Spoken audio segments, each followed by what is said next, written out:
수술원 지시와 앞으로 이고 이동하시겠습니다.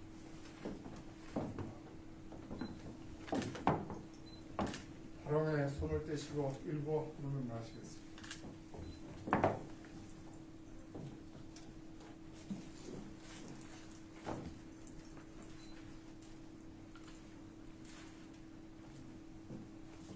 김구 선생님께 결매 바로 그것으로 참여를 마치겠습니다. 소지했던 이곳은 1932년까지 임시정부 성사로 사용되었습니다. 이곳은 당시 대한민국 임시정부 요인들이 독립운동과 조국 사진은 제1대에서 제5대까지 임시정부 대통령을 역임하신 이승만 선생님이시고, 두 번째 사진은 제6대 임시정부 대통령을 역임하신 박은식 선생님이십니다. 마지막 두 장 사진은 김구 선생님과 이동영 선생님이십니다. 김구 선생님은 1876년 음력 7월, 황고 김구 선생님은 임시정부를 찾아가 독립운동을 하게 되었는데, 나중에는 임시정부 내무총에 걸려있는 태극기는 초기에 사용했던 것입니다. 태국 무늬에 음양을 나타내는 실수 있습니다. 여기에 있는 가구들은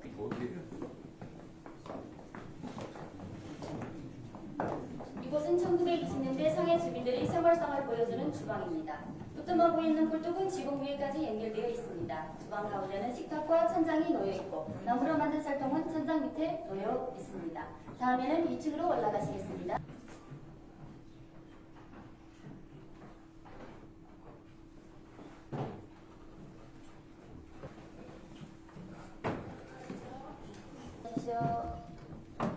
이쪽으로 보시겠습니다.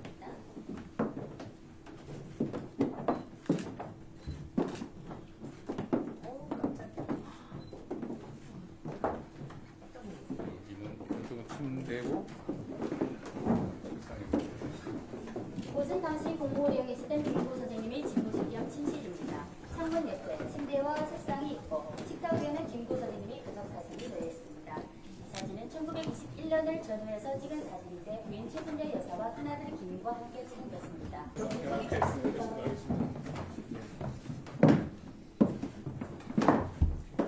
정부 집무실인데 이곳은 대한민국 임시정부의 집무실입니다. 여기는 안창호 선생님과 이동영 선생님의 친필 휴고가 걸려 있습니다. 안창호 선생님은 임시정부 내무총 한국 독립당을 조직하셨고, 1924년 가을에 쓰신 광명이라는 글에는 선생님이 광복에 대한 열망이 담겨져 있습니다. 3층으로 올라가시겠습니다. 대단히 하십시오. 이곳은 대한민국 임시정부 요인들이 숙소로 사용했던 곳입니다. 이상으로 순서 내부의 관람을 모두 마치고 자료 전시실로 안내해 드리겠습니다. 들어오는 4번, 여기는 5번입니다. 여기까지가 예전 민정청사고, 여기 멈춰서 이제 전시관을.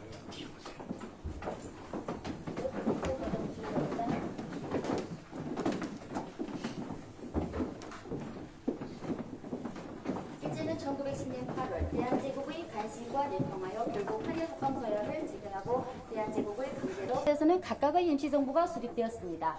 보다 더 강력하고 조직적으로 독립운동을 추진하기 위해 각지에 흩어진 임시정부는 1919년 9월 여러 여건이 유리한 상해에서 단일정부이자 한민족의 대표기관인 대한민국 임시정부를 탄생시켰습니다. 초대 대통령이 당선되었습니다. 그리고 뒷부분에서는 1919년부터 1932년까지 상해시기 대한민국 임시정부의 역사를 제시하고 있습니다.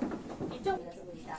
그 후 일제의 압력으로 여러 번 이사하여 옮겨 다닌 끝에 이곳 마당로 306동 4호에 정착하게 되었습니다. 내부 인물 사진 속에 계신 분들은 초기 요인들입니다. 한순 선생님이십니다.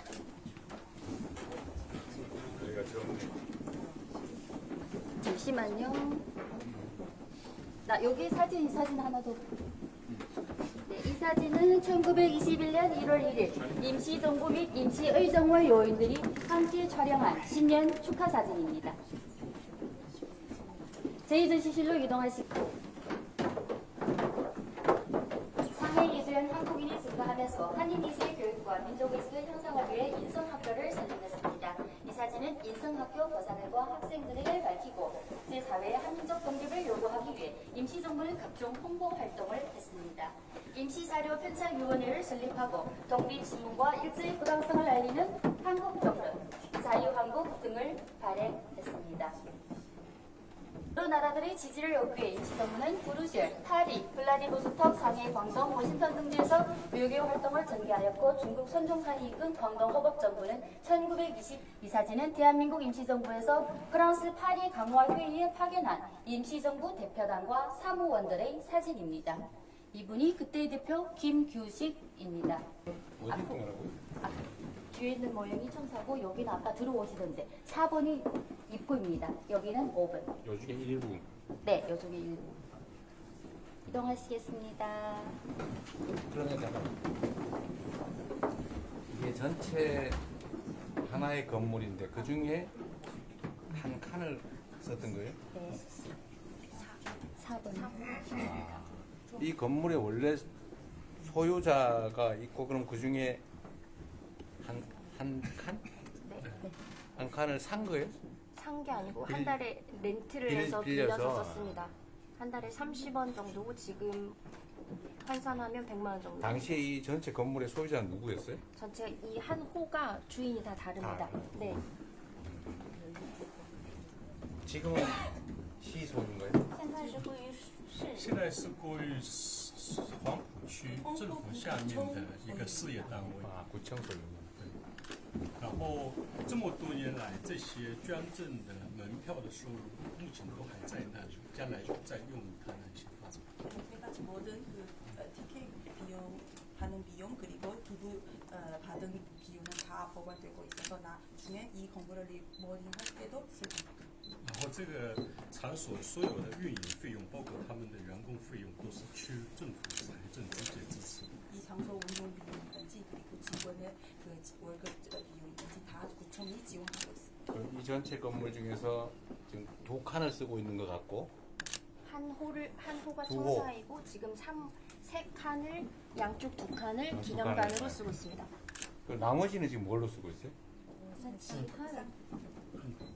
其他的部分是用不到的。现在就是说目前，将来整个区要改造，可以呢，就是在用于将来，比如说韩国的一些企业啊，可以在这里，可以做一些商务活动都可以。 다른 칸은 아예 쓰지 않는 상태예요. 있어요. 지금 리모델링을 네. 준비하시는 신라의 데서 콩나물. 앞으로 아마 뭐 한국 기업 비즈니스 단지로 유통할 수도 있고 다른 용도로도 쓸 수 있습니다. 임시정부는 중국 동북 지역 러시아, 미국 등에서 다양한 항일 투쟁을 전개했습니다. 이쪽 보시겠습니다.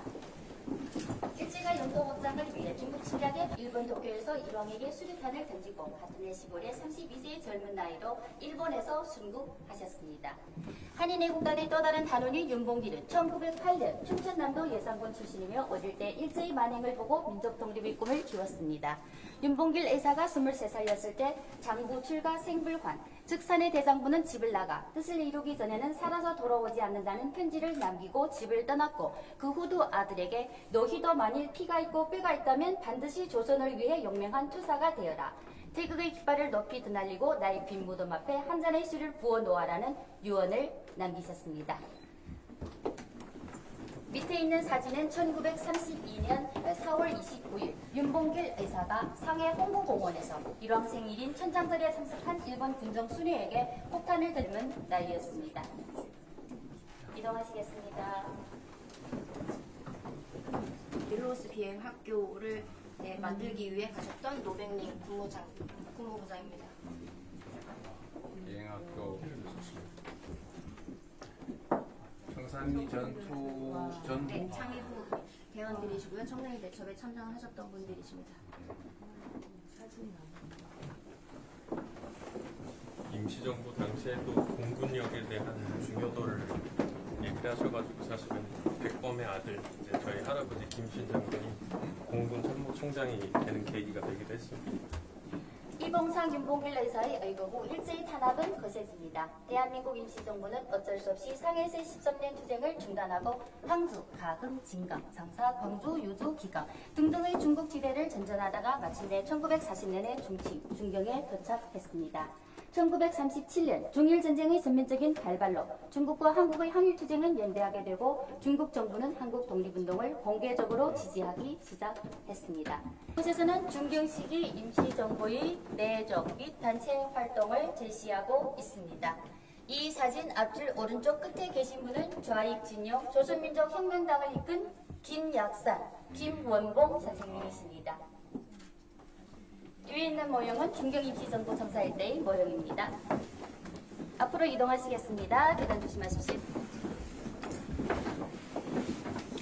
이곳에서는 중경 시기 임시정부의 군사활동을 제시하고 있습니다.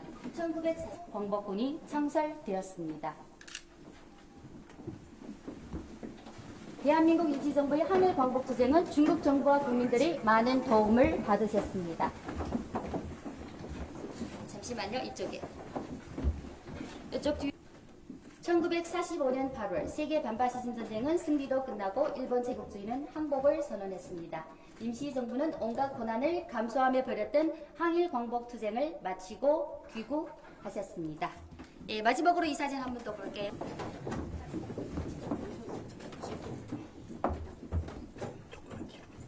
이상으로 상해 대한민국 임시정부 관람을 모두 마치겠습니다.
네.